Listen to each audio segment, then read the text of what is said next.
සදහවර කාර්මික පින්වතුනි 2500 සමුදය ග්‍රාමස්ථානයේ කරමින් අපේ හැදල පුරා රාජ මහා විහාරස්ථානයේ වාර්ෂිකව පවත්වනු ලබන හැදල බුද්ධ ජයන්ති මහා පෙරහැර 68 වෙනි වරට මෙම දෙසැම්බර් මාස 20 වන දිනවාදී විසංචාරය කිරීම සඳහා සියලු කල සූදානම් පවත්වනවා.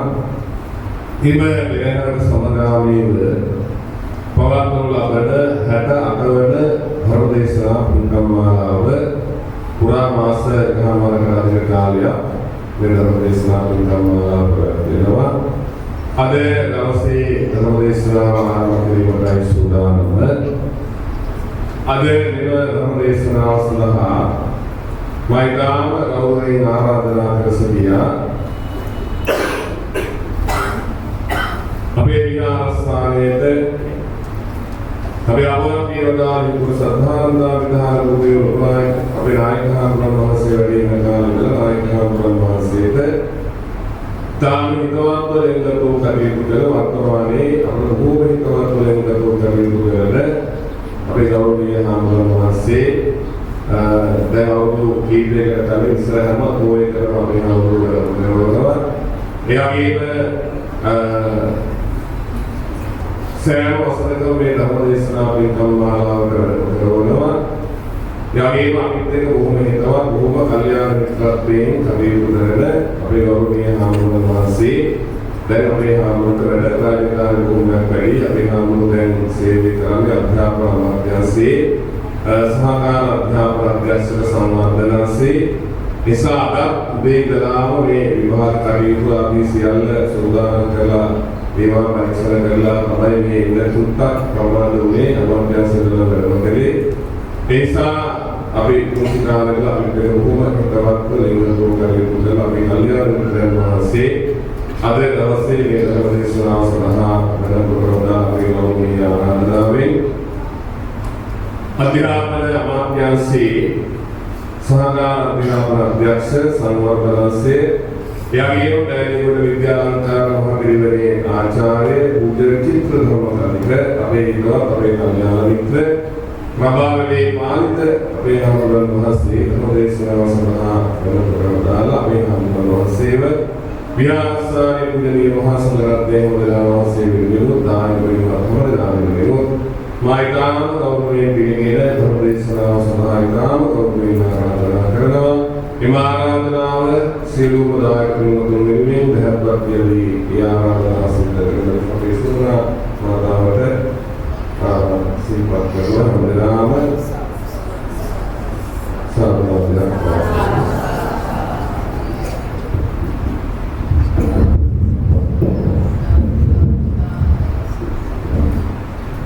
समन्ता चक्रवालेषु अत्रा गच्छन्तु देवता सद्धम्मं मुनिराजस्स सुनन्तु सग्गमुक्खदं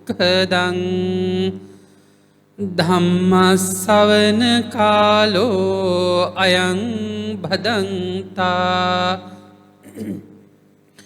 ධම්මස්සවන කාලෝ අයං භදන්තා ධම්මස්සවන කාලෝ අයං භදන්තා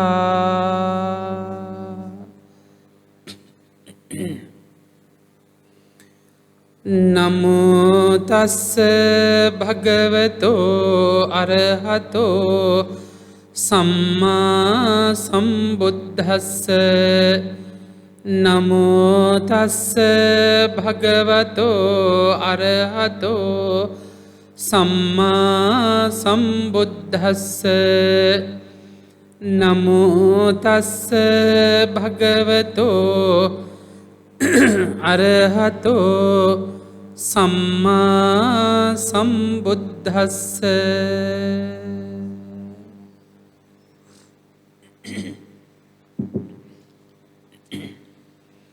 හැදල පුරාණ රාජමහා විහාරාධිපති කැලණිය හෙලේනා විජේවර්ධන බාලිකා මහා විද්‍යාලයේ සහකාර විදුහල්පති වත්තල ශාසනාරක්ෂක බල මණ්ඩලයේ ප්‍රධාන ලේකකාධිකාරී ශාස්ත්‍රපති නම කියනට අවසරයි පූජනීය හිග්ගොඩ චන්දිම නායක ස්වාමීන්ද්‍රයාණන් වහන්සේ හැදල පුරාණ විහාරස්ථානයේ සම්මානිත විහාරාධිපති ප්‍රවචන කීර්ති ශ්‍රී සද්ධානන්ද අලුත්කූරු කෝරළේ ප්‍රධාන සංඝනායක දුරන්දර පූජනීය උල්ලල අමිතනායක මාහිමිපාණන් වහන්සේ විහාරාධිකාරී පූජනීය බලකාවල විමල පණ්ඩිත හාමුදුරුවන් වහන්සේ ප්‍රධාන කොට ඇති වන්දනීය පූජනීය විහාරස්ථ මහා සංගරුවනින් අවසරයි. සදහැති දායක කාරකාදී කාරුණික සත්පුරුෂ පින්වතුනි, පැඩිහිටි මව්දෙමෝපියන් ධර්ම විද්‍යාලයේ දරුවන් ප්‍රධාන කොට ඇති පින්වත් ඔබ හැම දෙනාම සූදානම් වෙන්නේ බලාපොරොත්තු වෙන්නේ ධර්ම දානමය මහා පින්කමකට සම්බන්ධ වෙන්න. පින්කම් මාලාවේ අරමුණු පිළිබඳව නායක මාහිමිපාණන් වහන්සේ සිහිපත් කළා. වාර්ෂික සම්බුද්ධත්ව ජයන්ති හැදල මහා පෙරහැරට සමගාමීව සිදු කෙරෙන වාර්ෂික ධර්මදේශනාමය පින්කම් මාලාවේ අදදිනයට නියමිත පින්කමයි මේ විදිහට ආරම්භ කරන්න පවත්වන්නට අවැසි පරිසරය සූදානම්ම පවතින්නේ. මුනිදාස පීරිස් මෙතිතුමන් 15/9 නිමල මරියමාවත 17 කඩලවල උස්වැටකෙයියාවේ පදිංචි සුමනා ෆොන්සේකා මෙතිනිය අංක 321 අලුත් අක්කරේ උස්වැටකෙයියාවේ පදිංචි ඇග්නස් අබේවික්‍රම මෙතිනිය අංක 168 ඇලකන්ද ප්‍රදේශයේ සේන ලියනගේ මෙතිතුමන් අංක 31/24 බලගල පාර කෙජී කුසුමා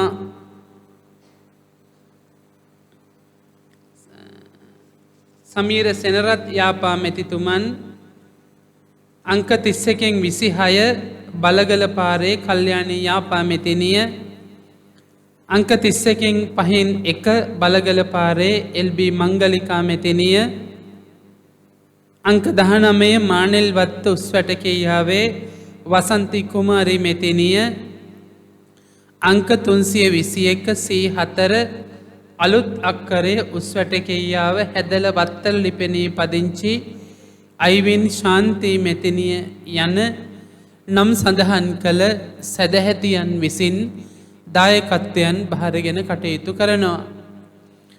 ප්‍රධාන අපේක්ෂාව බලාපොරොත්තුව අපවත් වී වදාළ නායක මාහිමිපාණන් වහන්සේ ප්‍රධාන කොට ඇති මහා සංඝරත්නයටත් පින්නත් ඔබ හැම දෙනාම නමින් මියදිලා මෙවන් පින්කමක් සිදු කරන මොහොතක යමෙක් පින් බලාපොරොත්තුවෙන් ඇද්ද ඒ හැම දෙනාම අරමුණු කරගෙන එයත්තන්ට පින් අනුමෝදන් කරන්නත් සුජීවත්ව වාසය කරමින් දායකත්වයන් භාරගනිමින් මේ පින්කම් මාලාව සාර්ථකව සිද්ධ කරගන්න සාධුනාදයකින් හෝ යමෙක් ශක්තියක් එමින් කටයුතු කරයිද ඒ ලොකු කුඩා බාලමහලු හැමදෙනාම අරමුණු කරගෙන හැමදෙනාටම ආශිර්වාද කිරීම ආදී යහපත් අදහස් බලාපොරොත්තු සමුදායක් එකට එකතු කරගෙනයි මේ පින්කම් මාලාව සිදු කෙරෙන්නේ.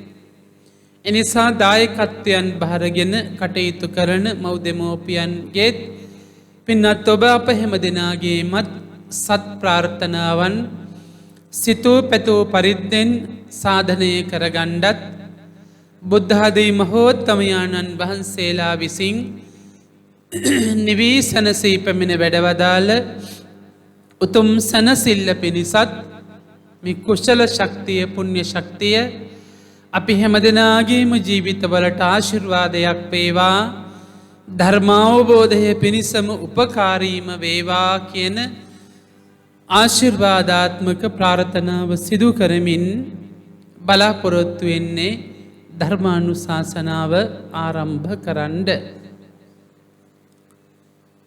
ධර්මදේශනාව ආරම්භ කරන්න මත්තෙන් මං නායක මාහිමිපාණන් වහන්සේ ඇතුළු මහා සංඝරත්නයෙන් සමාවයි දෙනවා. මම අද ප්‍රමාද වෙලා වැඩියේ. මගේ ජීවිතයේ ධර්මදේශනාවකට ප්‍රමාද වෙලා වැඩිය පළවෙනි දවස තමයි අද දවස. අපි 6යි කාලට තමයි බත්තර මුල්ලෙන් වඩින්න පිටත් උනේ. ඒ වෙලාවේ මාර්ග පහසුකම් තාක්ෂණය හරහා බලනකොට 7යි කාල විතර වෙනකොට මන්සලට වඩින්න පුළුවන් පරිසරය තිබුණා. නායක හමුදුරුව සිහිපත් කළා 7යි කාල කියලා. මම කිව්වා 7:00 විතර වෙයි කියලා. ඉතින් විනාඩි 10ක් විතර ප්‍රමාද වුණා. මං සාමාන්‍ය වෙලාවට වැඩ කරන කෙනෙක්. එහෙත් මාර්ග අපහසුතා නිසායි ප්‍රමාද වුණේ. ඒ බව කාරුණිකව සිහිපත් කරමින් දැන් 8:05 වෙලාව මං කොච්චර වෙලාවක් ගත්තට කමක් නැද්ද? ප්‍රමාද වෙලා ඇවිල්ලා ගොඩක් වෙලා ගණ්ඩත් අහනවනේ. ඔව් කොච්චර වෙලාවක් ගත්තට කමක් නැද්ද? විනාඩි 40ක් විතර. ඔව් 8:35 විතර වගේ වෙන එක. ඔව් හොඳයි. එහෙනම් ඒ වෙලාව තුල මම බලාපොරොත්තු වෙන්නේ ධර්මදේශනාව සිද්ධ කරන්න. මොනවලින් මට මතකයි කාගේවත් නංගන් කියන්න දන්නේ නැති වුණාට ඔබටත් මතක ඇති. වැඩ සිට අපවත් වී වදාළ නායක හමුදුරුව වැඩ ඉන්න කාලෙත් වර්තමානෙත් අපි විවිධ අවස්ථාවන් වලට සම්බන්ධ වෙනවා. ඉතින් මේ දවස් ටිකේ ටිකක් අතිශය කාර්යබහුල පරිසරයක් අදාළ කටයුතු අදාළ විදිහට අපි පවත්වාගෙන ආවා. සබහාදහම ඊට එරෙහි වුණා.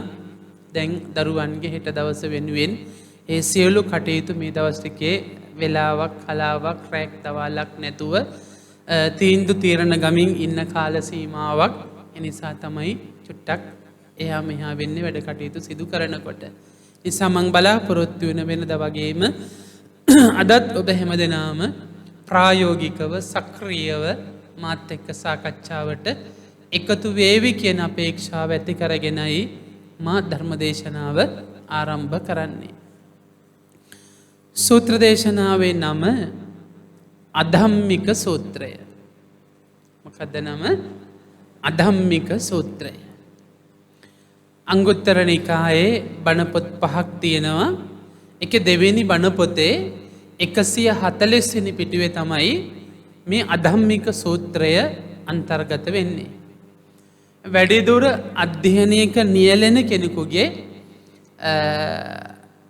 අවශ්‍යතාවය පිණිසයි මා මූලාශ්‍රයන් සිහිපත් කළේ අංගුත්තර නිකායේ දෙවෙනි පොතේ 140 වෙනි පිටුව. මා මුලින් ඔබෙන් පුංචි ඉල්ලීමක් කරනවා. මේ සූත්‍රයේ අන්තර්ගතය ගැන මා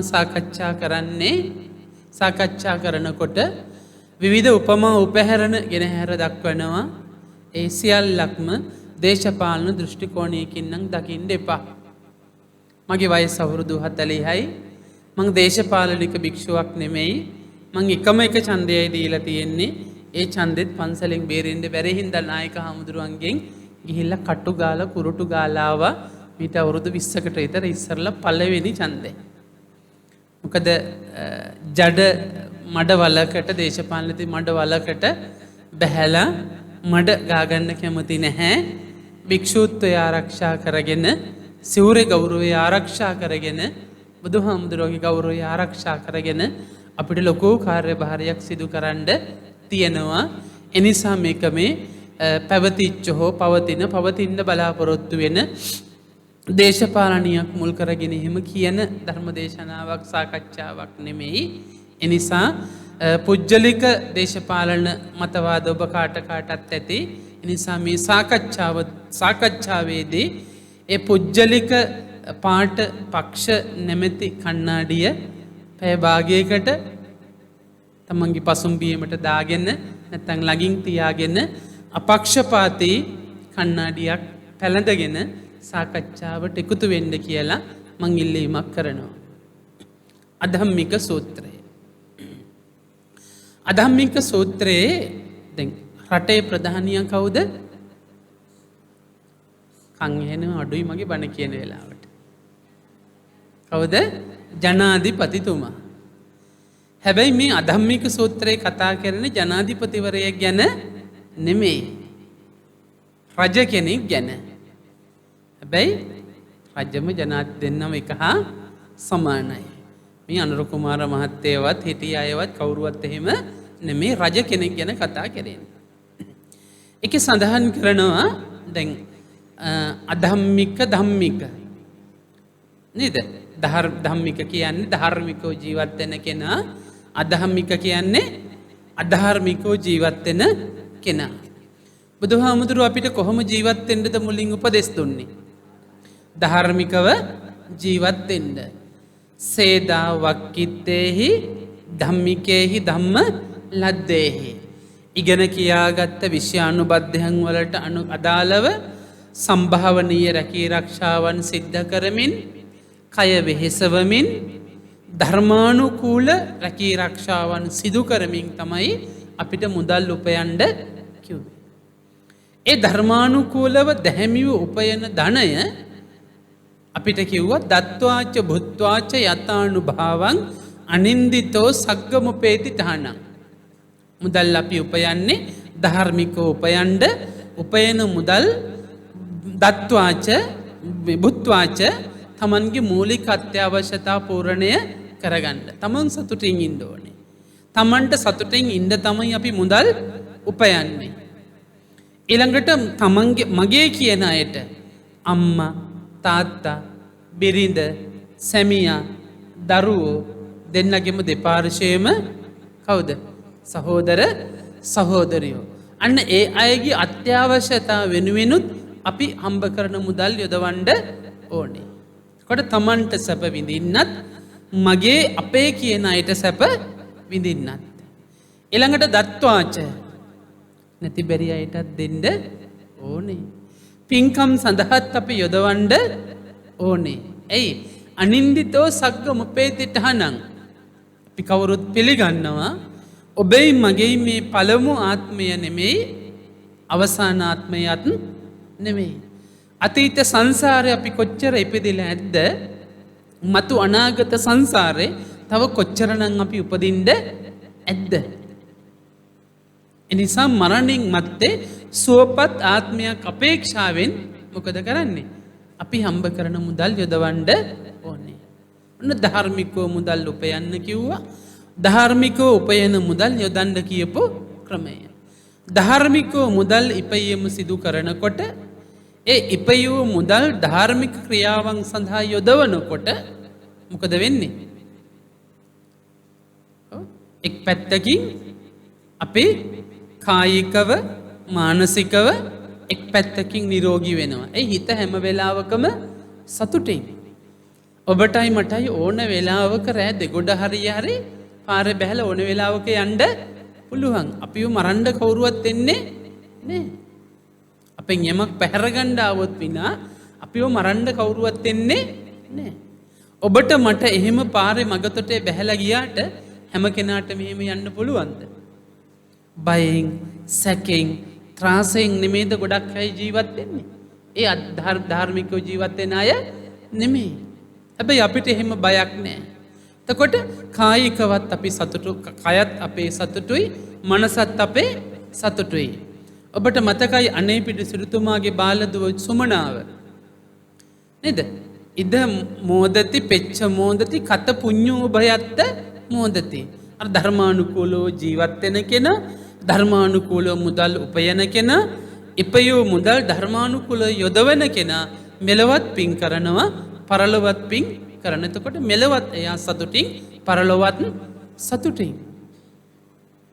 පරලොවත් සතුටින්. ඒ ධර්මානුකූලව ජීවත් වෙන කෙනා හැම කෙනාම එයාව ආරක්ෂා කරනවා.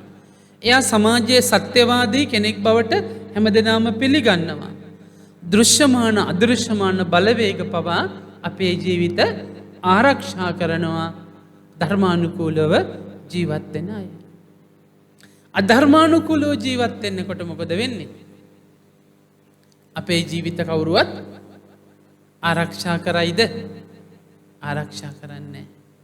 බයෙන් සැකෙන් ත්‍රාසයෙන් තමයි අපි හැමදෙනාටම ඉඳ සිද්ධ වෙන්නේ. ඒ වගේ හේතු සාධක නේද? මේ දැන් මාස දෙක තුනක් තිස්සේ ශ්‍රව්‍ය දෘශ්‍ය මාධ්‍යත් එක්කන් කටයුතු කරපු ඔබට මට අමුතුවෙන් උදාහරණ අවශ්‍ය නැහැ. ජීවිතේ කිසිම දවසක උසාවියකට යන්න වෙයි, බන්ධනාගාරයකට යන්න වෙයි කියලා හිතපු නැති අයට දිට්ඨ ධම්ම වේදනීය විදිහට ලැබිච්ච ප්‍රතිඵල දිහා එක් පැත්තකින් බලන්න. ඉතින් මේ අධම්මික සූත්‍රයේ ආරම්භයේදී බුදුරජාණන් වහන්සේ පැහැදිලි කරනවා රජතුමා අධර්මික වෙනකොට දැන් පන්සලේ ඉන්න ප්‍රධානියා ලොකු හාමුදුරුවෝ, ගෙදර ඉන්න ප්‍රධානියා අම්මයි තාත්තයි දෙන්න, පාසලේ ඉන්න ප්‍රධානියා එක්ක මුල් ගුරුතුමා නැත්නම් මුල් ගුරුතුමිය. එතකොට මේ ආයතන තුනේ ප්‍රධාන භූමිකාවන් තුන ලොකු හාමුදුරුවෝ, විදුහල්පති තනතුර සහ ගෙදර අම්මා තාත්තා. මේ ප්‍රධාන භූමිකා තුන නිවැරදි දෘෂ්ටියක් ඒ අයට තියෙනකොට, ඉලක්ක ඒ අයට තියෙනකොට, ධර්මානුකූලව ඒ අය ජීවත් වෙනකොට එයාලගේ ඊළඟ පරම්පරාව කොහොමද වෙන්නේ? ඊළඟ පරම්පරාවත් ධර්මානුකූලයි එක් පැත්තකින්, තවත් පැත්තකින් ඒ අයටත් ඉලක්ක අර ප්‍රධාන භූමිකා දීලා තියෙනවා. අපවත් වෙච්ච නායක මාහිමිපාණන් වහන්සේ හොඳ නායකයෙක්. නායක හමුදුරුව වැඩ ඉඳද්දී අපේ චන්දිම නායක හමුදුරුව ප්‍රධාන කොට ඇති සහෝදර පණ්ඩිත හමුදුරුවන් වහන්සේලාට උන්වහන්සේලාගේ ශක්්‍යතාවයන් හඳුනාගෙන, විභව ශක්තියින් හඳුනාගෙන, උන්වහන්සේලාගේ ධාරිතාවය හඳුනාගෙන ඒ කොටස් උන්වහන්සේලාට බෙදලා දුන්නා. නිවැරදි කළමනාකරුවෙක් විදිහට, නායකයෙක් විදිහට නායක හමුදුරුවෝ තෝංගලනුව තමන් ළඟ තියාගෙන ඒ හැම දෙයක් දිහාවම බලාගෙන හිටියා. වර්තමානයේ අපේ නායක හමුදුරුවන් මාහිමිපාණන් වහන්සේලා ලොකු නායක හමුදුරුවන්ගේ වැඩපිළිවෙල ඒ විදිහටම ක්‍රියාත්මක කරගෙන යනවා. ඒ නිවැරදි නායකත්වයක් උන්වහන්සේලාට හම්බ වෙච්ච හින්දා. ගෙදර අම්මගේ තාත්තගේ කශේරුකාව පෘෂ්ටිමත් නම්, කශේරුකාව කෙලෙයින් නම් ඒ ගෙදර දරුවෝ මොකද වෙන්නේ? වැරදි මාර්ගයකට වැටෙන්නේ නැහැ. හැබැයි ඒකේ විරුද්ධ පැත්ත, පන්සලේ නායක හාමුදුරුවන්ට නිවැරදි දැක්මක් නැත්තම්, සැලසුමක් නැත්තම්, විදුහල්පති තනතුරට තුමා හෝ තුමියට නිවැරදි දැක්මක් සැලසුමක් නැත්තම්, ගෙදර ඉන්න අම්මා තාත්තා කියන ප්‍රධාන භූමිකා දෙකට නිවැරදි දැක්මක් සැලසුමක් නැත්තම් මොකද වෙන්නේ? ඒ විහාර සංස්කෘතිය, පාසල් සංස්කෘතිය, ගෘහ සංස්කෘතිය සම්පූර්ණයෙන්ම විනාශයි. උපමාවට ගන්න ප්‍රධාන රජයක් ගැන. රජතුමා ධාර්මික වෙනකොට රජතුමාගේ ළඟින්ම ඉන්නේ කවුද? මට උදව් කරන්න. දේශපාලනයක් එහෙම නෙවෙයි ඈ. රජතුමාගේ ළඟින්ම ඉන්නේ කවුද? රාජ පුරුෂයෝ. රජතුමාගේ ළඟින්ම ඉන්නේ රාජ පුරුෂයෝ.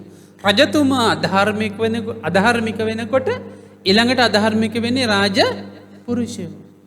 රාජ පුරුෂයෝ අධාර්මික වෙනකොට බණපොතේ කියන්නේ ඊළඟට අධාර්මික වෙන්නේ බ්‍රාහ්මණයෝ. ඒක අපිට ගන්න පුළුවන් ආගමික නායකයෝ කියලා. ඒකට රජතුමා අධාර්මික වෙනකොට රාජපුරුෂයෝ අධාර්මික වෙනවා. රාජපුරුෂයෝ අධාර්මික වෙනකොට බ්‍රාහ්මණයෝ අධාර්මික වෙනවා. බ්‍රාහ්මණයෝ අධාර්මික වෙනකොට ගම්මැසියෝ අධාර්මික වෙනවා. ගම්මැසියෝ අධාර්මික වෙනකොට නියම් ගම්මැසියෝ අධාර්මික වෙනවා.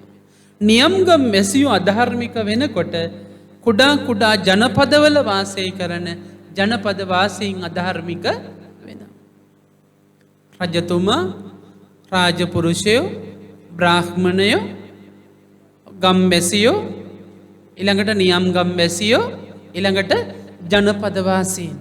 එතකොට මුළු රටේම හැමදෙනාම මේ කුලකවලට අයිති වෙලා. හැමදෙනාම අධර්මික වෙනකොට මොකද වෙන්නේ? මුළු රටම අධර්මිකයි. මුළු රටම අධර්මිකයි. මුළු රටම අධර්මික වෙනකොට මොකද වෙන්නේ? අපට හිතසුව පිණිස පවතින හිතකර බලපෑම් මොකද වෙන්නේ? උදව් කරන්න මට අහිතකර බලපෑම් බවට පත් වෙනවා. මොනවද අපට තියෙන හිතකර සබහාදහමේ හිතකර සම්පත් මොනවද? ඉර නැතුව අපිට ජීවත් වෙන්න පුළුවන්ද? හඳ නැතුව අපිට ජීවත් වෙන්න පුළුවන්ද? ග්‍රහ තාරකා නැතුව අපිට ජීවත් වෙන්න පුළුවන්ද? අපිට ජීවත් වෙන්න බෑ. මහා වංශයේ ආදී ඉතිහාස පුරාවෘත්ති තුල සඳහන් වෙනවා එළාර රජතුමා රජ විච්ච කාලේ ඒ කාලේ අම්මලාගේ ලාංකිකයින්ගේ ලොකු විශ්වාසයක් තිබුණා දවල් කාලයට වහින්නේ නැහැ කියලා. රැයට විතරයි වහින්නේ. ඒ රැයට වහින වැස්සත් බොහොම සෞම්‍ය වැස්සක් කියලා. උදේ එළි වෙනකොට වැහපු දෙයක්වත් හොයාගන්න නැහැ.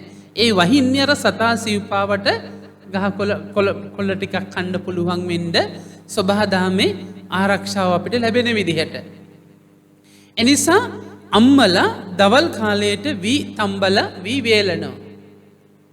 එක දවසක් එක අම්ම කෙනෙක් වී තම්බලා හැබැයි තම්බලා වේලුවට පස්සේ හදිසි ඇතිවිච්ච දවල් කාලේ ඇතිවිච්ච වැස්සකට අහු වෙලා අර තම්බපු මේ වේලෙන්න දාපු වී ටික ඔක්කොම ටික තෙමෙනවා.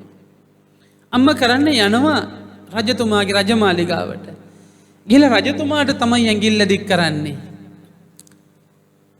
මගේ ජීවිත කාලෙටම කවදාවත් දවල්ට වැහැලා නැහැ. අපි හැමදෙනාම වී තම්බලා වේලන්නේ දවල්ට. හැබැයි ඔබතුමා රජ වුණාට පස්සේ දවල්ට වහින්න පටන් ගත්ත. කවදාවත් දවල්ට වැහැලා නැහැ. එළාර රජතුමා දමිළ ද්‍රවිඩ රජ කෙනෙක් වුණාට එතුමා අන්‍යයන්ගේ මතවලට සවන් දුන්නා. හොඳ සවන් දෙන්නෙක් එයා. එතුමා අහනවා මම මොකද්ද කරන්න ඕනේ? එතුමිය බොහොම ආවේගශීලීව කියනවා ඔබතුමා අධාර්මිකයි. ඔබතුමාගේ අධාර්මික බව තමයි මේ දහවල් වහින්න හේතුව. දහවල් වහින්න හේතුව. එනිසා ඔබතුමා පන්සිල් සමාදන් වෙන්න. ඔබතුමා තිසරණේ පිහිටන්න. එතුමා පොරොන්දු වෙනවා මම පන්සිල් සමාදන් වෙන්න පන්සිල් ආරක්ෂා කරන්නම්. හැබැයි තිසරණේ පිහිටන්නේ නැහැ. ඇයි? එයා ද්‍රවිඩ රජ කෙනෙක් හින්දා. ඉතින් තිසරණේ නොපිහිටියත් එයා මොකද කළේ? පන්සිල් ආරක්ෂා කළා. බුදුහාමුදුරුවෝ පන්සිල් ඉදිරිපත් කළේ බෞද්ධ අපිට විතරක් නෙමෙයි සියලු මහ ජනතාවට. සියලුම ප්‍රජාවට. යමෙක් සීලාදී ගුණ ධර්ම ආරක්ෂා කරයිද ජාති ආගම් කිසිදු භේදයකින් තොරව ඒවා ආරක්ෂා කිරීම මත එයාට ලැබෙන ප්‍රයෝජන ටික හම්බ වෙනවා. ඉතින් එහෙම තත්ත්වයක් අතීතයේ තිබුණා. වර්තමානයේ මොකද වුනේ? සූර්ය දේවතාවගේ ආරක්ෂාව අපට නිසි විදිහට ලැබෙන්නේ නැහැ. චන්ද්‍ර දේවතාවගේ ආරක්ෂාව නිසි විදිහට ලැබෙන්නේ නැහැ. ඔබට මතකයි පිරිවානා පොත් වහන්සේ තුල සූර්ය පිරිත, ඡන්ද පිරිත. අපි ඔක්කොම අධාර්මිකයි. පංචශීලාදී ගුණ ධර්ම ආරක්ෂා කරන්නේ ධාර්මිකව නෙමෙයි මිල මුදල් හම්බ කරන්නේ. පස්පව් දස කුසල්ම තමයි කරන්නේ. ඒ වගේ ප්‍රතිඵල විදිහට හිරුගේ, සඳුගේ, ග්‍රහ තාරකාවන්ගේ උදව් උපකාර අපිට නිසි විදිහට බලාපොරොත්තු වෙන විදිහට ලැබෙන්නේ නැහැ. ඔන්න එක පැත්තක්. එක පැත්තක්. එතකොට සූර්යයාගේ, චන්ද්‍රයාගේ ආශිර්වාදයේ උදව් උපකාර නිතර නොලැබෙනකොට දැන් මම කොළඹ හිටියට මගේ ගම්පලාත කැකිරාව අනුරාධපුර. ඒ පැත්තේ වැඩිහිටියෝගෙන් මං ඇහුවා දැන් මේ දවස් ටිකේ මේ පැත්තට වතුර මේ වතුර ගම් වතුර ගැලුවට ගොඩාක් අයට හානි වුණේ කුඹුරු වලට. දෙවතාවක් එයාලට නැවත වපුරන්න සිද්ධ වුණා. ඊට පස්සේ මං ඇහුවා මේ සුදුසු කාලයටද ඔයාලා වපුරුවේ කියලා. ඒ අය අපිට කිව්වා නෑ හාමුදුරුවනේ මේ කන්නේ හරිනම් වැඩ කරන්න ඕනේ කුඹුරු 10 වෙනි මාසේ මුල් සතියේ කිව්වා. අඩුම 10 වෙනි මාසේ 15 වෙනිදාට පෙර අනුරාධපුර දිස්ත්‍රික්කයේම කියන්නේ හැම තැනකම කුඹුරු ටික වගා කරා නම් මේ වෙනකොට ඇතිවිච්ච වැස්ස ඇති වෙනකොට මාස 1මාරක් විතර ගෝයම් පැලවලට වයස. එතකොට මේ වැස්සට ඔරොත්තු දෙන්න පුළුවන්. ඒ අය කියනවා මේ නොවැම්බර් මාසේ වගේ තමයි හරියට වැස්ස පටන් ගත්තේ. නොවැම්බර් මාසේ තමයි වගා කරන්න මේ ගොවිතැන් කරන්න පුළුවන් පරිසරය උදා වුණේ. මොකද්ද මේ වෙලා තියෙන්නේ? සුදුසු කාලයට අපි දේවෝ වස්සතු කාලේන කිව්වට සුදුසු කාලයට වස්ස ලැබෙන්නේ නැහැ. සස්ස සම්පත්ති හේතුච්ච. භවභෝග සම්පත් ඒවා හොඳට වර්ධනය වෙන්න කියලා අපි ප්‍රාර්ථනා කළාට මොකද වෙන්නේ? ඒවා භෝග සම්පත් හරියට අපිට ලැබෙන්නේ නැහැ. ඇයි? මුළු රටම මොකද වෙලා තියෙන්නේ? අධාර්මික වීම. මේක මේ ලංකාව ගැන නෙමෙයි කියන්නේ. නේද? රටම අධාර්මික වීම නිසා. ඊළඟට දැන් හිතන්නකෝ දැන් කොහොම හරි ඔන්න දැන් කුඹුරු ටික ඔක්කොම ගහගෙන ගියා.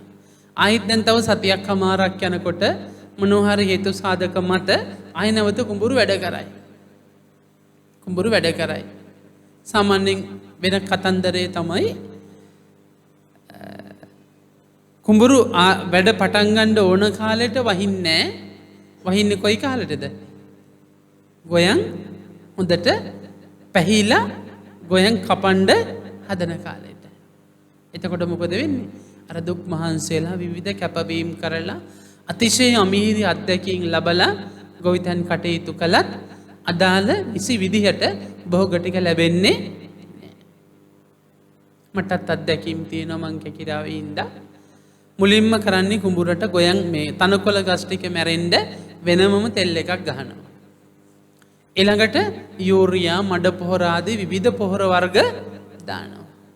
ඊට පස්සේ ඉක්මන් ඵලදාව ගන්න විවිධ තෙල් කාලෙන් කාලයට තෙල් ඉහිනවා. ගොයන් ගස් වැඩෙන්න වෙනම ඉහිනවා. නේද? ගොයන් මේ වී ඇට ලොකු වෙන්න වෙනම තෙල් ගහනවා. ඊළඟට කෘමිනාශක සත්තුන්ගෙන් බේරගන්න කියලා විවිධ බෙහෙත් වර්ග ගහනවා. ඔහොම කරලා අවසානයේදී මොකද වෙන්නේ? යම් ඵලදාවක් ලබනවා. ගොවි මහත්තයාට එයා බලාපොරොත්තු වෙන එයා සතුටු වෙන ලාභයක් එයාට ලැබෙන්නේ නැහැ. අතරමැදිය මොකද කරන්නේ? කූට මැනුම් ක්‍රම මගින් එයාලා ගොවි මහත්තයාට වඩා ලොකු ආදායමක් අතරමැදියෙක් ලබනවා. මොකද වෙන්නේ? එනිසා හැම කෙනාම උත්සාහවත් වෙන්නේ කෘමිනාශක ගහලා හරි වසවිස ගහලා හරි Tamange බඩවියත රැකගන්න. දෙමව්පියනේ මං වැරදි නම් මාව නිවැරදි කරන්න. ගිහි පැවිදි අපි හැමදෙනාම කන්නේ මොනවද? වසවිස. දුක් විඳලා අනන්ත කැපවීම කරලා ධර්මයේ රැකී ආරක්ෂාවන් කරලා වස විස නැති මුදල් හොයාගෙන වස විස නැති මුදල් දීලා වස විස තමයි ගෙදරට අරන් එන්නේ අපේ. ඒ වස විස සහිත බව දැනගෙනම තමයි අපි උයලා කණ්ඩ බොණ්ඩ දෙන්නේ.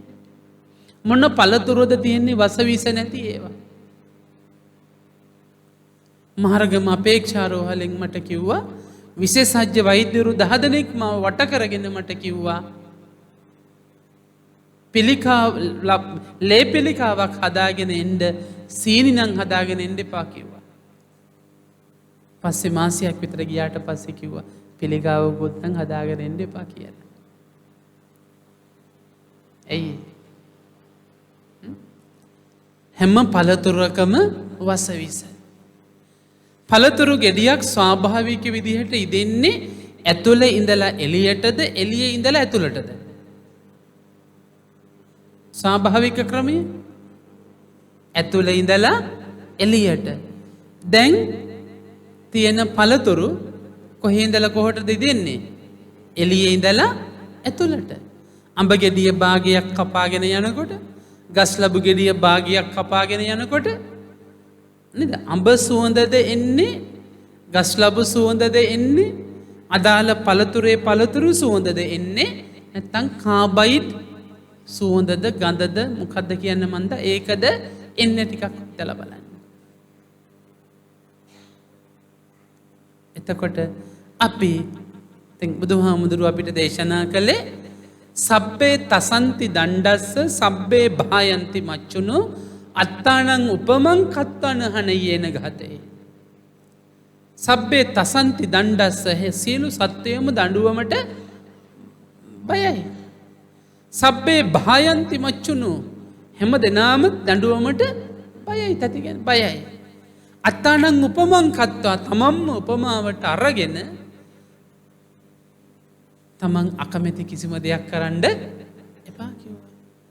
තමන් වසවිස කණ්ඩ කැමති නැත්තම් දැන් එළවලු වගා කරන අය ඉන්නවා.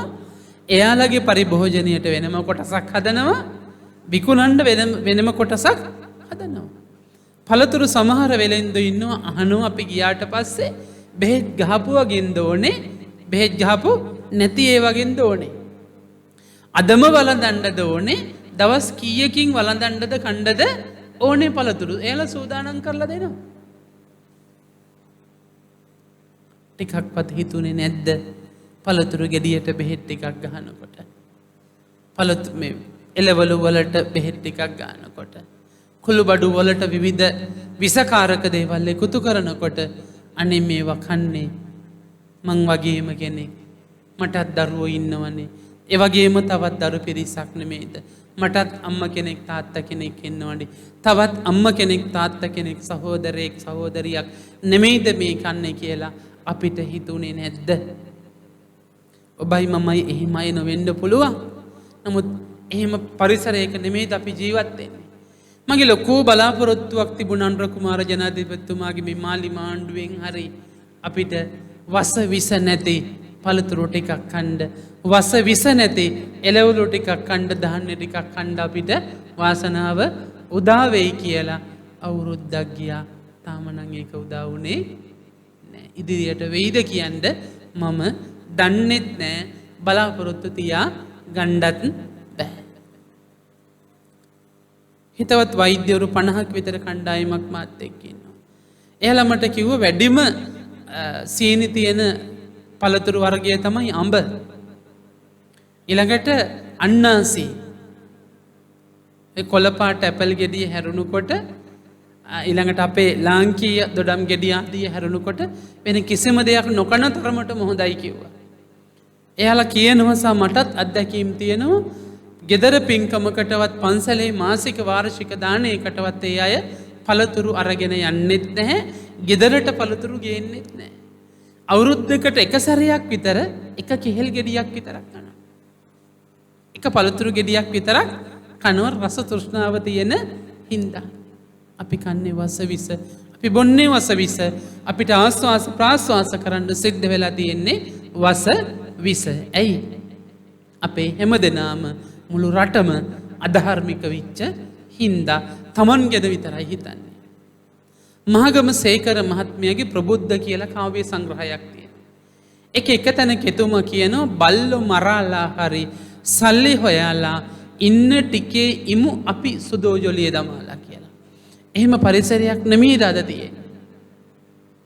සමාජ මාධ්‍ය ජාලා තුල බොහෝ තැන්වල අපිට බොහෝ අය කියනවා කුකුල් මස් කණ්ඩ එපා කියලා.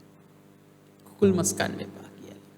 මට අපේ රටේ ප්‍රධාන කුකුල් මස් තොග මහා පරිමාණ මුදලාලි මහත්තයෙක් දවසක් මට කිව්වා ස්වාමීන් වහන්සේ කුකුල් මස් නම් කවදාවත් කන්න තියා හිතන්නවත් එපායි කිව්වා. මං කිව්වා ඇයි කියලා. ඒක මගෙන් අහන්න එපා කිව්වා. මං දැන් ටික ටික යාව යාළු කරගන්නවා. ඇයි මේකට හේතුව කියලා අහන්න. හේතුව අපි කවුරුත් දන්නවා. දැන මොකද වෙන්නේ? ඒවම අපි ගෙනත් කනවා. ඊළඟට කොවිඩ් කාලේ අපි හැමදේම ගෙදර හදාගත්තා. කොවිඩ් කාලේ පස්පංගු ආදී ගොඩාක් දේවල් අපි තම්බල බිව්වා. කඩ කෙටි ආහාර වර්ග අපි ගොඩක් පිරිසිදුව ගෙදරම හදාගත්තා. දැන් අයි මොකද වුණේ? කොවිඩ් අපිට අමතකයි. සුනාමි අපිට අමතකයි. පාස්කු ප්‍රහාරය අපිට අමතකයි. තව මාසයක් දෙකක් යනකොට මේ ඊයේ පෙරේදා සිදුවිච්ච දිට්වා කුණාටුව ගංවතුර සුලි සුළඟ මතකද යයිද? මොකද වෙන්නේ? ඒකත් අමතක වෙයි. තවත් යලි යම් දවසක විනාශයක් වෙනකොට මේ දිට්වා අයි නැවත අපිට මතක් වෙයි. අධම්මික සූත්‍රයේ පුරාවටම දේශනා කරමින් කරුණු පැහැදිලි කරමින් උපදෙස් දෙනවා. අධාර්මික වෙන්න එපා. අධාර්මික වෙනකොට මොකද වෙන්නේ? සබහාදහම අපිට හිතසුව පිණිසම පවතින සබහාදහමේ දෑ අවියක් බවට පත් කරගන්නවා. අධාර්මිකෝ ජීවත් වෙන අපිව යහපතට සුමගට ගන්න. ඒව තමයි ජල ගැලීම්, සුලි සුළං, මුහුදු ගොඩ ගැලීම්, නායයෑම්, සුනාමි, භූමිකම්පා, ගුවන් අනතුරු, ඊළඟට මාර්ග අනතුරු. දෙමව්පියනි පින්නතුනි, මේ අවුරුද්දේ ආරම්භයේ සිට මේ මොහොත දක්වා ටිකක් හුදකලා වෙලාවක අවධානය කරලා බලන්න ලෝකයේ සිදුවිච්ච විපත්ති මොනවද කියලා.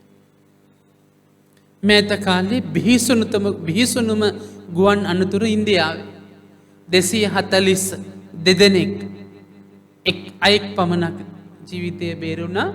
241 දෙනෙක් තප්පර 6ක් වෙනි කෙටි කාල සීමාවක් තුළ මරණයට පත් වුණා. ඒ ගුවන් අනතුර ඇතුළු ගුවන් අනතුරු බිහිසුණු ගුවන් අනතුරු කීයක් මේ වසරේ සිද්ධ වුණාද? ඊළඟට බුරුමේ භූමිකම්පා සිද්ධ වුණා. මුහුදු ගොඩ ගැලීම් සිද්ධ වුණා. ජපානයේ භූමිකම්පා සිද්ධ වුණා. ඊයේ රාත් ජපානයේට සැලකිය යුතු 7.8ක සුනාමි අනතුරු ඇඟවීම් සිදු කළ බව නාසා ආයතනය ආදී ආයතන තොරතුරු කියලා තිබුණා. ඊළඟට ඇමරිකාවට ටොනාඩෝ ආවා. ඊළඟට ඔබට මතක ඇති මගේ මතකය වැරදි නම් ඔබ නිවැරදි කරගන්න ඉරානයේ ඉරාකයේ ඊශ්‍රායලයේ දරුණු යුද්ධ තිබුණේ පහුගිය කාලේ දැන් මාස 2-3කට වගේ උඩදී නේද? ඒ දරුණු යුද්ධ නේද? මොකද වුණේ? අවියායුධ නිෂ්පාදනය කරන ප්‍රධාන රටවල් කීපයක ඕනෑ එපාකම් වෙනුවෙන් ඒ ඕනෑ එපාකම් ඉටු කරන්න ගියපු නේද? වයසක මහලු පාලකයන් විසින් මොකද කළේ?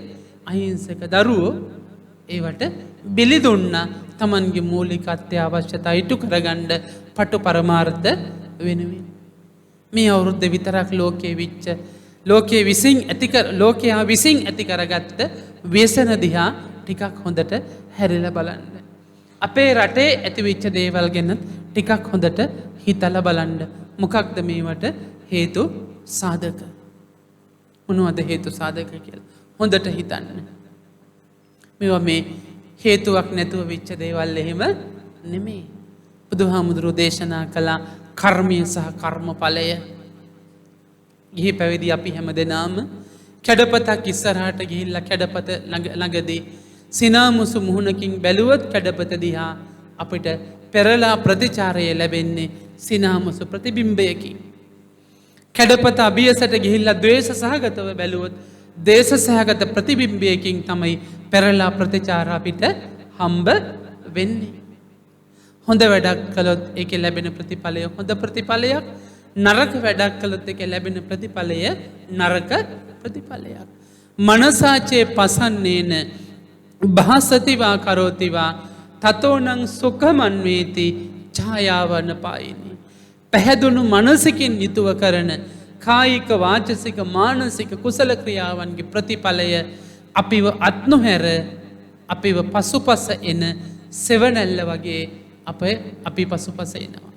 මනසාච්චේ පදුට්ට හෙන දූසිත මනසකින් සිදු කරන කායික වාචසික මානසික අකුසල ක්‍රියාවන් වල ප්‍රතිඵල චක්ඛංම වහතෝ පදං ගවය පසුපස විපාක ගෙන දෙමින් එන කරත්ත රෝධය වගේ තමයි අපේ සංසාරික ජීවිතේ අපි පසුපස්සෙන් එන්නේ. මේක කවුද අවබෝධ කරගන්නේ? මේක කවුද අවබෝධ කරගන්නේ? අපි දන් දෙනවා, සිල් දන් දෙනවා, බණ කියනවා, අනේක විද කටයුතු අපි සිද්ධ කරනවා. හැබැයි සිල් ආරක්ෂා කරනවද? සිල් ආරක්ෂා කරනවද?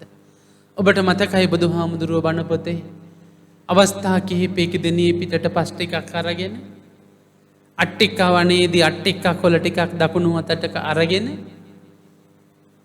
මහා සිව්වණක් පිරිසකින් අහනවා නියපිට තියෙන පස් ප්‍රමාණයද වැඩි, මහ පොළොවේ තියෙන පස් ප්‍රමාණයද වැඩි, සොරතේ තියෙන අට්ටික්කා කොළද වැඩි, මහා වනාන්තරයේ තියෙන කොළද වැඩි? ලැබිච්ච පිළිතුර මොකද්ද? නියපිට තියෙන්නේ, සොරතේ තියෙන්නේ බොහොම සුළු ප්‍රමාණයක්. මහා වනාන්තරයේ මහ පොළොවේ ඊට වඩා ප්‍රමාණයක් තියෙනවා. බුදුහාමුදුරන්ගේ පිළිතුර තමයි නියපිට තියෙන පස් ප්‍රමාණය තරම් සොරතේ තියෙන කොළ ප්‍රමාණය තරම් බොහොම සුළු පිරිසක් තමයි මරණින් මත්තේ මොකද්ද? මිනිස් ආත්මයක් ලබන්නේ. දිවි ගෝටයක් ගත්තොත්, කඩිකුලක් ගත්තොත්, තුඹසක් ගත්තොත් කොච්චරනම් තිරිසන් සත්තු ඉන්නවද? මානව සමාජයේ අපි ටිකක් අඩුයි. මහා සාල කියලා සූත්‍රයක් තියෙනවා බණ පොතේ. එකෙදි කියනවා මේ කුක්කුට සමපාතිකය කියලා.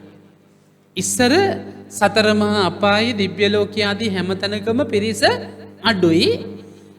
මගේ ගෙදර වහලේ ඉඳලා මහත්තයාගේ වහලට කුකුලට යන්න පුළුවන් ඉගිල්ලිලා. හරිම ලේසියක්. ගෙවල් ටික තියෙන්නේ බොහොම ළඟින්. කාලයක් යනකොට මොකද වුනේ? හරියට අග්ගඤ්ඤ සූත්‍රය වගේ. ලෝකේ ආරම්භය ගැන කියන අග්ගඤ්ඤ සූත්‍රය කියනවා ඇල්හල් තමයි පරිභෝජනයට ගත්තේ. අපි හැමදෙනාම යනවා වේලෙන් වේලට ඇල්හල් ටික කපාගෙන ඇවිල්ලා පිරිසුදු කරගෙන අපි භුක්ති විඳා. කෙනෙකුට හිතෙනවා තුන්වේ දවසට 3 වතාවක් යන්න අපහසුයි. ඒ නිසා මම ගිහිල්ලා වේල් 2කට කපාගෙන එනවා. අම්මා ගිහිල්ලා වේල් 3කට කපාගෙන එනවා. ඔබතුමා ගිහිල්ලා දවස් 2කට කපාගෙන එනවා. මේ පැත්තේ අම්මා කෙනෙක් ගිහිල්ලා සතියකට කපාගෙන එනවා. ටිකෙන් ටික මොකද වුනේ? අපේ හිතවල තිබිච්ච ලෝභය දවසෙන් දවස වැඩි වෙන්න පටන් ගත්තා. රාගය දවසෙන් දවස වැඩි වෙන්න පටන් ගත්තා. මිත්‍යා ධර්මය අපේ හදවත් තුළ මෝදු වෙන්න පටන් ගත්තා. මෙවැනි හේතු සාධක මත උනේ මානව සමාජයේ පිරිස අඩු වුණා. සතර මහා අපාය ආදී අවේචිමා නරකය ආදී තැන්වල මොකද උනේ?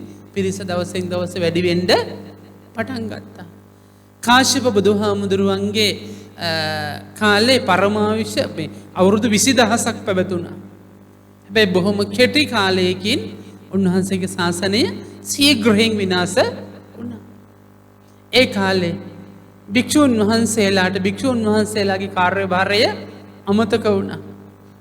දායකයෝ ගිහි ඇත්තෝ ඇවිල්ලා උන්වහන්සේලාට කිව්වා අපි ජීවත් වෙන්නේ අතපය වෙහෙසලා දුක් විඳලා, ඔබ වහන්සේලාත් අතපය වෙහෙසලා දුක් විඳලා හරියම්බ කරගෙන ජීවත් වෙන්න කියලා.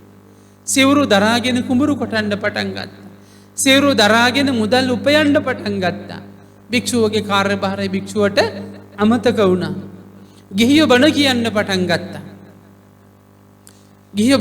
පටන් ගත්තා. පුළුවන්කම තියෙද්දි දෙමව්පියෝ පෝෂණය කළේ නැහැ. මිත්‍යා ධර්මීය දවසෙන් දවස වැඩි වුණා.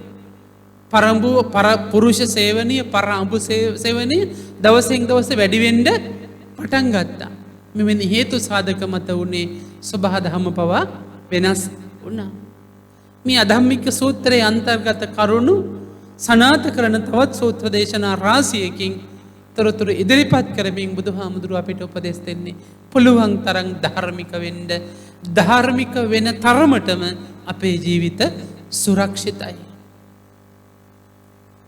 ඔබට මතකයි එක පුජ්‍යලයෙක් හිටියා පහුගිය කාලෙකන් මේ විපත්ති වලට මුහුණ දුන්න.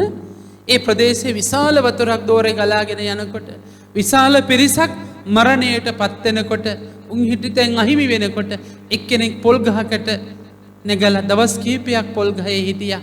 හෙලිකොප්ටර් යානයකින් ඇවිල්ලා හුව බේරගත්තා.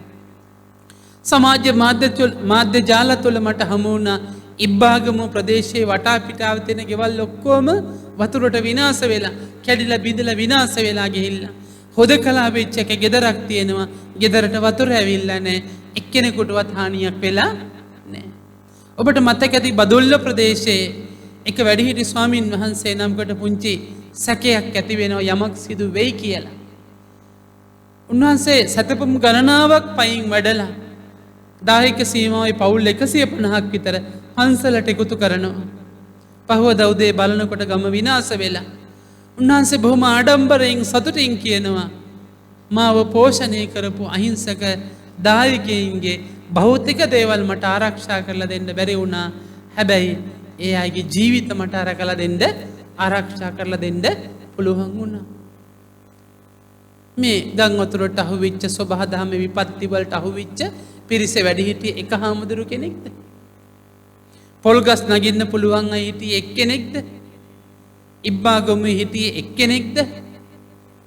කර්මඵලය ගැන කතා කරනකොට විපතටපත් වෙච්ච අය ගැනත් විපතෙන් සුළු හානි සිදු වෙච්ච අය ගැනත් විපතෙන් කිසිදු හානියක් නොවිච්ච අයගේ කර්ම ශක්තිය බුද්ධ ආදී උතුමන් වහන්සේලා වැඩ ඉඳියානම් කියාවි.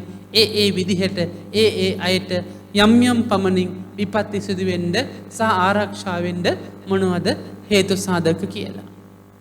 අනිත් අයත් එක්කන් ගන්නකොට අපිට කොච්චර සතුටු වෙන්න පුළුවන්ද? 30 අවුරුදු යුද්ධ කාල සීමාව තුළ යුද්ධය පැවතිච්ච ප්‍රදේශවල හිටිය අයට තරම් අපිට යුද්ධය ගැන අත්දැකීමක් තියෙනවද? අපිට අත්දැකීමක් නැහැ. ඇයි? අපි ඒ තැන්වල හිටියේ නැති හින්දා. එතකොට යුද්ධයෙන් අපි බැට කෑවේ නැහැ. ඒ යුද්ධයේ පැවතිච්ච ප්‍රදේශවල ඉඳී අයත් බැට කාපු තරම්. ඊළඟට 2004 සුනාමියේ අපි කවුරුවත් බැට කෑවේ නැහැ. ඊළඟට ෆාස්කු වලින් කොරෝනා වලින් නේද? යම් තරමක පිරිසක් ආසාදිතයන් වෙන්න ඇති. මාත් ආසාදිතයෙක් බවට පත් වුණා. අනිත් අයට උදව් කරන්න ගිහිල්ලා. නේද? ඒ සිදුවෙච්ච විපත්ති එකින් එක අරගෙන බලන්නකො. ඒවත් එක්ක සංසන්දනය කරනකොට ඒවට ගොදුරු වෙච්ච අයට වඩා ගොදුරු නොවිච්ච අපිට පුංචි අවිහිංසක සතුටක් ඇත්තෙම නැද්ද?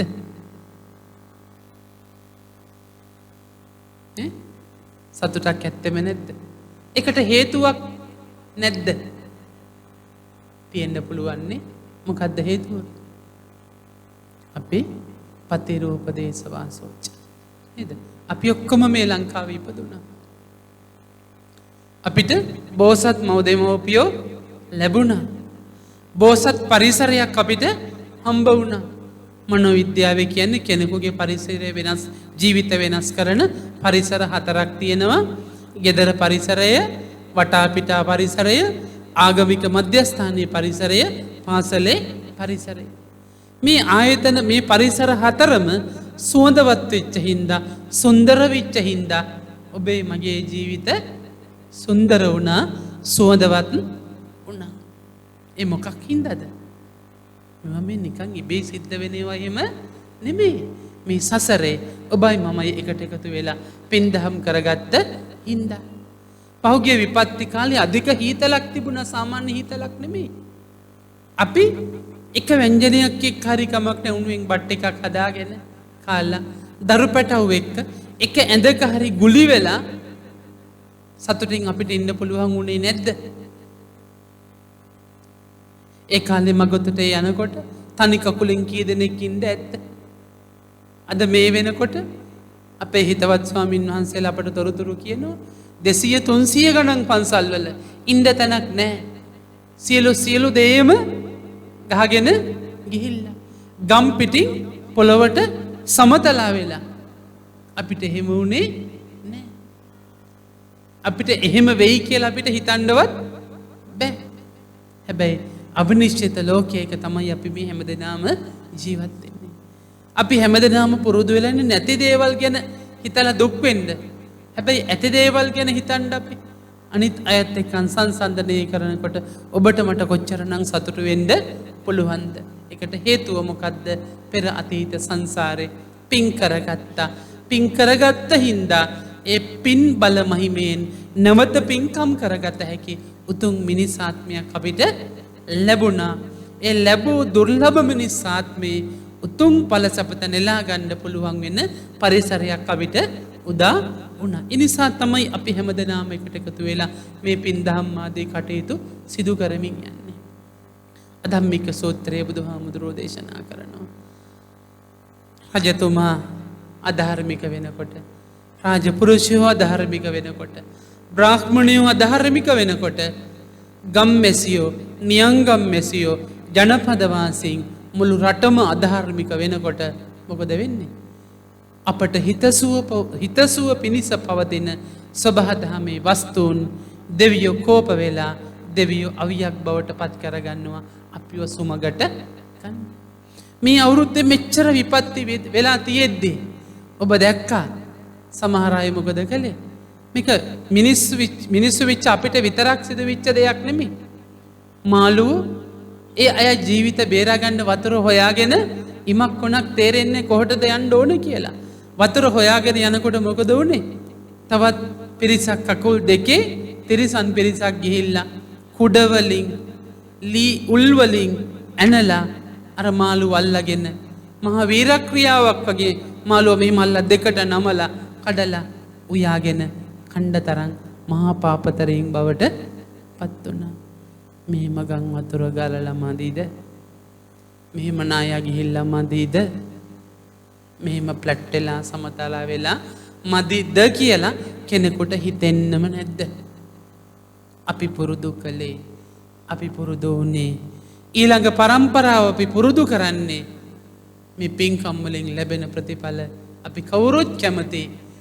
අතට අහු වෙනවා නම් ඇඟට දැනෙනවා නම් දෙමව්පියනි පින්නතුනි, අපි මේ සිදු කරන පින්කම් වල ප්‍රතිඵල අදෘශ්‍යමාන බලවේගයක් විදිහට තමයි අපේ ජීවිතවලට එකතු වෙන්නේ. යම් දවසකද කායිකව අපි අසරණ වෙන්නේ, යම් දවසකද මානසිකව අපි අසරණ වෙන්නේ, අන්න එදාට මහා අවියක් බවට පත් වෙලා, යෝධ ශක්තියක් බවට පත් වෙලා අපි කරගත්ත පින්කම් ගැන අපිට මතක් වෙනවා. හැමදෑම පින් කරගන්න බෑ. හැමදෑම පින් කරගන්න භෞතික දේවල් අපි සතුව නැහැ. හැමදෑම අපේ හිතේ පින් සිතුවිලි පහළ වෙන්නේ නැහැ. පින් සිතුවිලි පහළ වුණත් දෙන්න යමක් තිබුණත් පිළිගන්න සුදුසු කෙනෙක් අපට නොලැබෙන්න පුළුවන්. ඒ සමස්තයටම සුදුසුම පරිසරය තමයි මේ ලැබූ බුද්ධෝත්පාද කාලය. බුදුහාමුදුරුව වැඩ ඉඳද්දී උන්වහන්සේ විසින් දේශනා කොට වදාළ 84000ක් ධර්මස්කන්ධය නිර්මලව පැවතිද්දී උන්වහන්සේගේ මග අනුගමනය කරන ගිහි පැවිදි ආර්ය ශ්‍රාවක ශ්‍රාවිකාවෝ ඉඳද්දී එයින් අපි නිසි ප්‍රයෝජනය ගන්නවාද නැද්ද?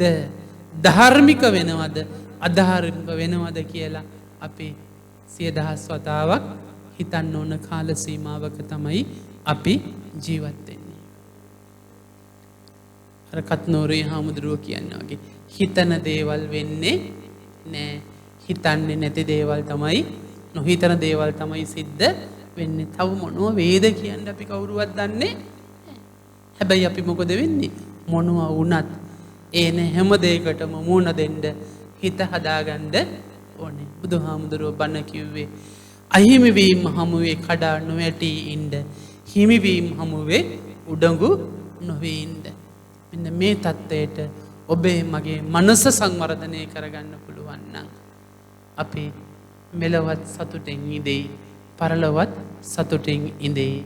ඉඩ ලැබෙන හැම මොහොතකම ධාර්මික රැකේ ආරක්ෂාවන් සිද්ධ කරමින්, ධාර්මිකව මුදල් උපයමින්, එපයෝ මුදල් ධාර්මික ක්‍රියාවන් සඳහා යොදවමින් සසර බිය අවබෝධ කරගෙන කෙටි ආත්ම භාව ගණනාවකින් මේ සසර කෙටි කරගන්න අවශ්‍ය පරිසරය සූදානම් කරાવી.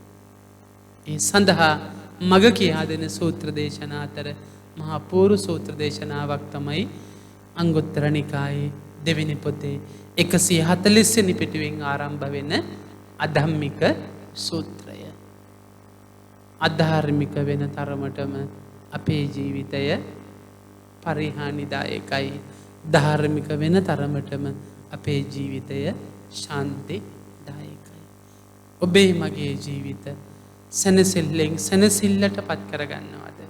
අපේ ජීවිත විනාශයෙන් විනාශයට පත් කරනවද කියන එකේ වග විය යුත්තා, වග කිව යුත්තා වෙන කවුරුවත් නෙමෙයි, ඔබයි මමයි.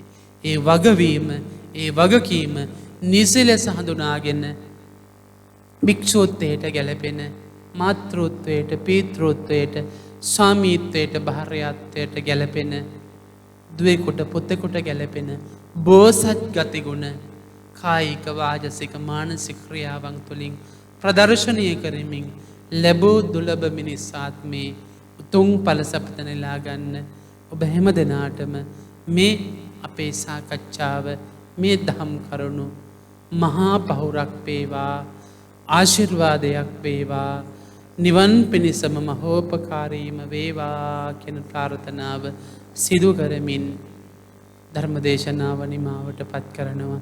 ගැටලුවක් තිබේ නම් ඕන කෙනෙකුට අසා දැනගත හැකි බව කාරුණිකව සිහිපත් කරමින් රැස් කරගත්ත කුසල ශක්තිය අපවත් වී වදාළ නායක මහමිපාණන් වහන්සේලාටත් මියගිය හැම දෙනාටමත් ඔබ අප හැම දෙනාටමත් නිවන් පිණිසම, සැනසෙල්ල පිණිසම, යහපත පිණිසම උපකාරීම වේවා කියන සාදුනාද ප්‍රාර්ථනාව ඇති කරගෙන එකට ගාථාවන් කියෝමින් දෙවි දේවතාවුන් වහන්සේලාට පින් අනුමෝදන් කරමු.